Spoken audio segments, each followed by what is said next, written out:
Hi political entertainment business motivational spiritual interviews కోసం క్రింది నెంబర్కి సంప్రదించండి. హలో సుధీర్ వర్మ గారు. Hello sir, good morning. Very good morning అండి. చాలామంది ఫుడ్ బిజినెస్ చేయాలని అనుకుంటూ ఉంటారు సార్. బట్ దాని మీద ఏంటంటే మొదట్లో బాగానే ఉంటుంది కానీ ఫర్దర్గా మూవ్ ఆన్ అయ్యే కొద్దీ దాని మీద అంత ఇంట్రెస్ట్గా చూపించారనమాట, మధ్యలో మిగిలిపోయి ఉంటారు. సో ఫుడ్ బిజినెస్ ప్రాసెస్ని ఏ విధంగా చేస్తే వర్కౌట్ అవుతుంటారు? Wonderful sir. ప్రతి లొకేషన్లో కూడా ఇంచుమించుగా ఫుడ్ బిజినెస్లు అనేవి వర్కౌట్ అవుతాయి. అండ్ మేజర్లీ టైర్ 1, టైర్ 2 సిటీస్కి ఫుడ్ డిమాండ్ ఎక్కువ ఉంటుంది. ఎందుకంటే పీపుల్ ఎక్కువగా చదువుకోవడం, జాబ్స్, వైఫ్ అండ్ హస్బెండ్ ఇద్దరు జాబ్స్ చేసుకోవడం, దీనివల్ల ఏంటంటే వండుకునే టైం ఉండదు. దీనివల్లే ఇన్ని అవుట్లెట్స్ పెరగడానికి కానీ లేదంటే ఫుడ్ కోర్ట్స్ పెరగడానికి కానీ రీజన్ ఏంటంటే ఫస్ట్ టైం అవైలబిలిటీ, సెకండ్ దీనికి ఆల్టర్నేటివ్ ఏంటంటే క్వాలిటీ, టేస్ట్. ఎప్పుడైతే ఈ టైంతో పాటు ప్యారలల్గా బీట్ చేస్తాయో పీపుల్ ఆటోమేటిక్గా ఆ పర్టికులర్ లొకేషన్కి డ్రైవ్ ఇన్ అవుతూ ఉంటారు. సో ఫుడ్ బిజినెస్లో ఆల్రెడీ చాలా రకాలు ఉన్నాయి సార్. నెంబర్ ఆఫ్ అవుట్లెట్స్ ఉన్నాయి, నెంబర్ ఆఫ్ బిజినెస్ ఐడియాస్ ఉన్నాయి ఫుడ్ అవుట్లెట్స్లో. మనం ఇప్పుడు ఏదైనా కొత్తగా మాట్లాడేలా అనుకుంటే దీనికి ఒక సింపుల్ ఎగ్జాంపుల్ అందరికీ తెలుసు, barbecue nation.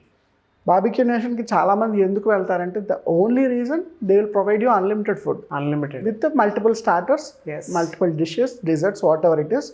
They charge you nominal amount like 1000 rupees or 1500, whatever it is. అవును. క్లిక్ అవ్వడానికి రీజన్ ఏంటంటే ఇప్పుడు మనం 4-5 ఫ్రెండ్స్ వెళ్ళాం అనుకోండి, అందరూ బాగా తినేవాళ్ళు ఉండరు అక్కడ. అవును. ఒకరో ఇద్దరు బాగా తింటారు, మిగిలిన ముగ్గురు చాలా నామినల్గా తింటారు. సో ఈ 3 కంపెనీకి ప్రాఫిట్, ఈ 2 మాత్రమే వాల్యుబుల్గా ఉంటాయి. సో ఎప్పుడైతే గ్రూప్గా వెళ్తారో పీపుల్, ఖచ్చితంగా బిజినెస్ మోడల్ వర్కౌట్ అవుతుంది. సో ఇదే బార్బిక్యూ నేషన్ మోడల్ని ఒక గ్రౌండ్ లెవెల్ ఐడియాకి తీసుకొద్దాం. అంటే నార్మల్గా ఉండే టిఫిన్ సెంటర్స్ కానీ లేదంటే మీల్స్ ప్రొవైడ్ చేసేవి కానీ లేదా బిర్యానీస్ కానీ, you fix a nominal price, లేదా 100 రూపీస్, 150, 200 రూపీస్ నామినల్గా ఫిక్స్ చేయండి. But give a option like unlimited biryani or unlimited tiffins లేదా అన్లిమిటెడ్ మీల్స్ ఎలాగో అన్లిమిటెడ్ ఇస్తారులేండి, ఎందుకంటే మనం ప్లేట్ మీల్స్ తిన్నామంటే ఖచ్చితంగా మనం ఎంత తింటే అంత ప్రొవైడ్ చేస్తారు. బట్ టిఫిన్ సెగ్మెంట్కి వచ్చేసరికి, బిర్యానీ సెగ్మెంట్కి వచ్చేసరికి లిమిటెడ్గా ఉంటుంది అది. అవును. ప్రాక్టికల్గా ఆలోచించండి, ఒక మనిషి ఎంతవరకు తినగలడు? 10 మంది వచ్చారంటే 2-3 మాత్రమే న్యాయం చేస్తారు, 7 న్యాయం చేయరు. బట్ 7 ఎక్స్ట్రా అమౌంట్ పే చేస్తారు. కరెక్ట్గా చెప్పారు. So at the same time tiffin segment ఆలోచించండి. ఒక మనిషి మార్నింగ్ బ్రేక్ఫాస్ట్ కానీ ఈవినింగ్ డిన్నర్లో కానీ ఎన్ని టిఫిన్స్ తినగలడు? అక్కడ ఇప్పుడు 4 ఇడ్లీలు, 4 వడ, 4 దోశ, 4 పూరి, 4 బొండి ఇలా అన్నీ తినలేడు. ఏదో 1-2 టేస్ట్ చేస్తాడు. ఒక 5-6 ఐటమ్స్ తినేసరికి స్టమక్ ఫుల్ అయిపోతుంది. బట్ అదే టిఫిన్ సెగ్మెంట్ని అన్లిమిటెడ్ టిఫిన్స్ అని పెట్టండి. ఒక 150 రూపీస్కి will provide you unlimited tiffins. ఇప్పుడు ఏంటంటే రూమ్లో 4-5 ఫ్రెండ్స్ ఉంటారు, అందరూ కలిసి ఒకేసారి వస్తారు. 2 బాగా తింటారు, 3 బాగా తినరు. సింగిల్ వచ్చిన వాళ్ళైనా బాగా తింటే వెళ్ళండి గుడ్. బట్ 99% ఈ సెగ్మెంట్లోని ఈ అన్లిమిటెడ్ అనే కాన్సెప్ట్ అన్నప్పుడు నష్టం కన్నా లాభం ఎక్కువ ఉంటుంది. అందుకే నెంబర్ ఆఫ్ అవుట్లెట్స్ ఓపెన్ చేయడానికి కూడా ఈ మల్టీనేషనల్ కంపెనీస్ రీజన్ ఏంటి అంటే సేమ్, అందరూ దానికి న్యాయం చేయలేరు. So at the same time మీరు ఒక పక్కన మంచి క్వాలిటీ ఇస్తూ, మంచి టేస్ట్ ఉన్నవి, మంచి ఐటమ్స్ అంటే రెగ్యులర్ రెసిపీస్ కాకుండా, ఇప్పుడు చూడండి విలేజ్ స్టైల్ కొన్ని రెసిపీస్ ఉంటాయి. ఇప్పుడు కాకినాడ పెసరట్టు అంటారు, అది ప్రతి చోట దొరకదు. కొన్ని చోట్ల రవ్వ దోశ బాగా పాపులర్ ఉంటుంది, కొన్ని చోట్ల ఇడ్లీ చాలా పాపులర్ ఉంటుంది, కొన్ని చోట్ల ఊతప్పం ఇలాంటివి పాపులర్ అయి ఉంటాయి, కొన్ని బయట స్టేట్ రెసిపీస్ ఉంటాయి. ప్రతి చోట దొరకవు, అందరూ చేయలేరు, చేసిన రెసిపీ బాగోదు.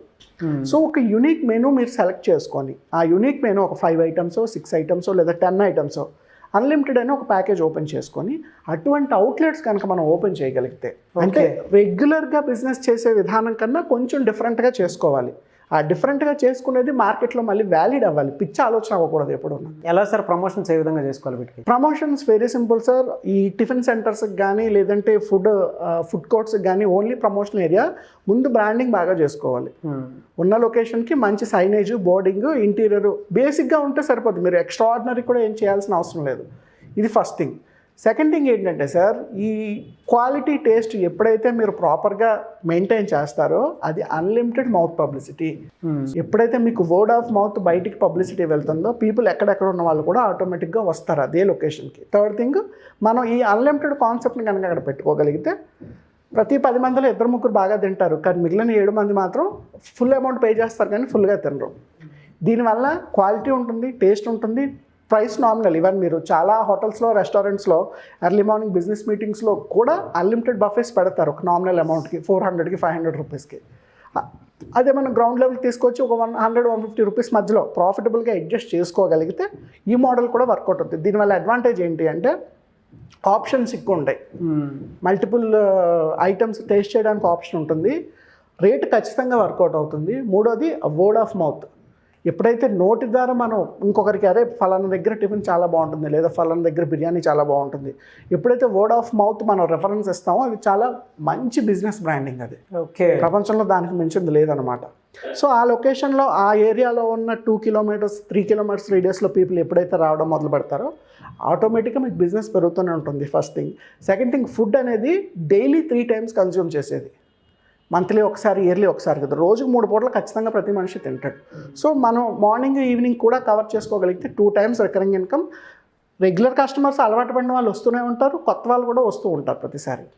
అట్ ద సేమ్ టైం దీంట్లో most important thing quality, branding. ఈ 2 ప్రాపర్గా మెయింటైన్ చేస్తే ఇలాంటి ఫుడ్ అవుట్లెట్స్ చాలా లో ఇన్వెస్ట్మెంట్లో బాగా క్రౌడెడ్ లొకేషన్స్లో కానీ, టైర్ 1 టైర్ 2 సిటీస్లో కానీ, ఎంప్లాయీస్ ఎక్కువ ఉండే ప్లేస్లో కానీ బాగా వర్కౌట్ అవుతాయి. ఎలా సార్ అంటే వీటికి సంబంధించినటువంటిది ప్లానింగ్ స్ట్రక్చర్ కానివ్వండి, లేదు అని అంటే దానికి తగ్గట్టు ఇనీషియల్ టైంలో కూడా కొంత అమౌంట్ పెట్టాల్సి వస్తుంది. ఎంత పెడితే ప్రాఫిట్ ఎంత ఎక్స్పెక్ట్ చేయొచ్చు అంట? Yes sir, yes.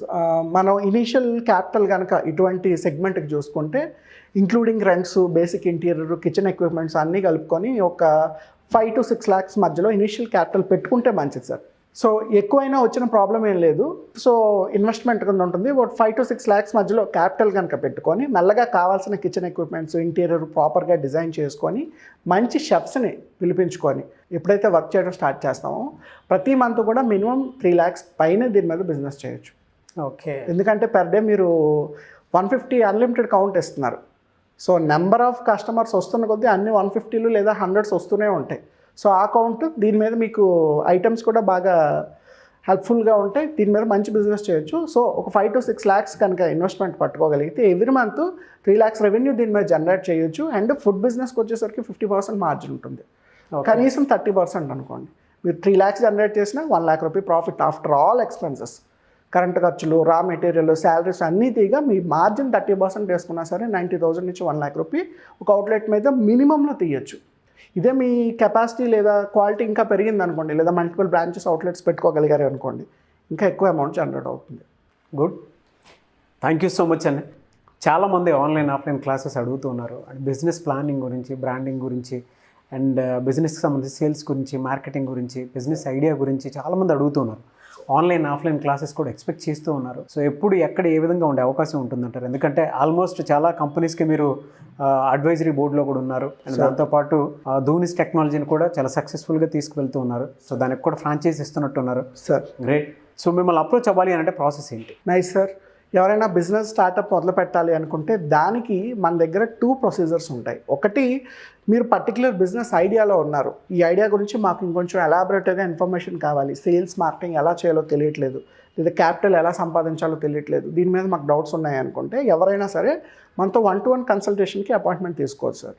సో వచ్చిన పర్సన్ తోటి నేను కనీసం 2 hours 3 hours టైం స్పేర్ చేసి వాళ్ళ ఇన్పుట్స్ అన్నీ తీసుకొని అసలు వాళ్ళ మైండ్ సెట్కి, వాళ్ళ లొకేషన్కి, వాళ్ళ క్యాపిటల్కి తగ్గ బిజినెస్ ఏది, దాంట్లో ఫర్దర్గా సేల్స్ మార్కెటింగ్ ఎలా చేసుకోవాలి, అట్ ది సేమ్ టైం పర్సనల్గా ఆ పర్సన్ కూడా ఎంతవరకు వర్కౌట్ చేయాలి, ఈ విషయాలన్నీ కూడా 1-to-1 కన్సల్టేషన్లో చెప్పడం జరుగుతుంది. లేదు కన్సల్టేషన్ కాదు సార్, మాకు ఫుల్ లెంత్లో ఇన్ఫర్మేషన్ కావాలి బిజినెస్ గురించి, ఈ బిజినెస్ చేయడానికి మాకు ఇంకొంచెం అడిషనల్గా సపోర్ట్ కావాలి అనుకుంటే కనుక ఎవ్రీ మంత్ 1 Saturday Sunday మనం ఒక వర్క్షాప్ కండక్ట్ చేస్తాం. ఈ month July 30, 31st Saturday Sunday 2 days హైదరాబాద్లోని మనం ఈ బిజినెస్ అండ్ స్టార్టప్స్ మీద వర్క్షాప్ చేయబోతున్నాం. ఈ వర్క్షాప్లో sales, marketing, branding, network, at the same time expansions ఎలా చేసుకోవాలి, ఫ్రాంచైజ్ మోడల్ ఏంటి, సోషల్ మీడియాని ఎంతవరకు యూస్ చేసుకోవాలి, ఇటువంటి ఎన్నో టాపిక్స్, ఒక 50+ టాపిక్స్ ఇందులో కవర్ చేయడం జరుగుతుంది. అండ్ 5 to 10 ఒక మంచి బిజినెస్ ఐడియాస్ కూడా డిస్కస్ చేయడం జరుగుతుంది. అట్ ద సేమ్ టైం పీపుల్కి ఎటువంటి బిజినెస్ ఐడియాస్ ఉన్నా, లేదా వాళ్ళు ఎక్కడైనా స్టక్ అయినా దానికి కావాల్సిన క్వశ్చన్ అండ్ ఆన్సర్ సెషన్ కూడా 2 days వర్క్షాప్లో కవర్ చేయడం జరుగుతుంది.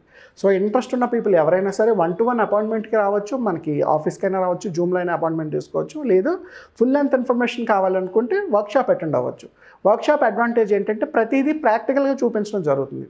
చాలామంది చూడండి వెర్బల్గా చాలా చెప్తారు, స్టేజ్ మీద వీడియోలోని చాలా చెప్పచ్చు. బట్ ప్రాక్టికల్గా నలుగురిని అడ్రస్ చేసేటప్పుడు కొన్ని అసైన్మెంట్స్ యాక్టివిటీస్ అవసరం అనమాట. సో మీరు సేల్స్ చేయాలి, సేల్స్ మీద నేను యాక్టివిటీ చేయిస్తాను ఆ రోజు. మార్కెటింగ్ గురించి తెలియాలి, మార్కెటింగ్ మీద కొన్ని కేస్ స్టడీస్ చెప్పడం జరుగుతుంది. అలా ప్రతి విషయాన్ని క్షుణ్ణంగా వాళ్ళ చేత ప్రాక్టికల్గా వర్క్ చేయించడం జరుగుతుంది. సో ఎవరైనా సరే వర్క్షాప్ అటెండ్ అవ్వచ్చు, లేదా 1-to-1 కన్సల్టేషన్కైనా సరే రావచ్చు. దీని ద్వారా ఏ బిజినెస్ అయినా మనం ఎక్స్పాన్షన్ చేయగలం. కేవలం యూట్యూబ్లో ఒక కామెంట్ ద్వారానో, వాట్సాప్లో ఒక మెసేజ్ ద్వారానో మనం ఎవరికి బిజినెస్ ఐడియాస్ ఇవ్వలేం. అది ర్యాండమ్గా ఉంటుంది, అది వ్యాలిడ్ కాదు కూడా. Okay, thank you so much brother. Thank you so much sir, have a good day. చూసారు కదండి వీడియో. ఈ వీడియోపై మీ అభిప్రాయాన్ని కామెంట్ బాక్స్లో పోస్ట్ చేయండి. అండ్ ముఖ్యంగా మీరు కనుక ఏదైనా బిజినెస్ చేయాలి అనుకుంటే, మీ బిజినెస్ కానివ్వండి, సేల్స్ కానివ్వండి, మార్కెటింగ్ కానివ్వండి, బ్రాండింగ్ కానివ్వండి, ప్రమోషన్స్ కానివ్వండి, ఏది ఉన్నా సరే మీరు మార్కెట్లోకి వెళ్ళాలనుకుంటే, మీ బిజినెస్ 10x 5x అలా చేసుకోవాలి అనుకునేటువంటి వాళ్ళు స్క్రీన్ మీద కనిపిస్తున్న నెంబర్కి మీరు సంప్రదించి మీరు సుధీర్ వర్మ గారితో మాట్లాడవచ్చు. అండ్ ఈ వీడియోని లైక్ చేయండి, షేర్ మాత్రం తప్పకుండా చేయండి. ఇలాంటి మరిన్ని వీడియోస్ కోసం మా ఛానల్ ఫాలో అవ్వండి. Thank you.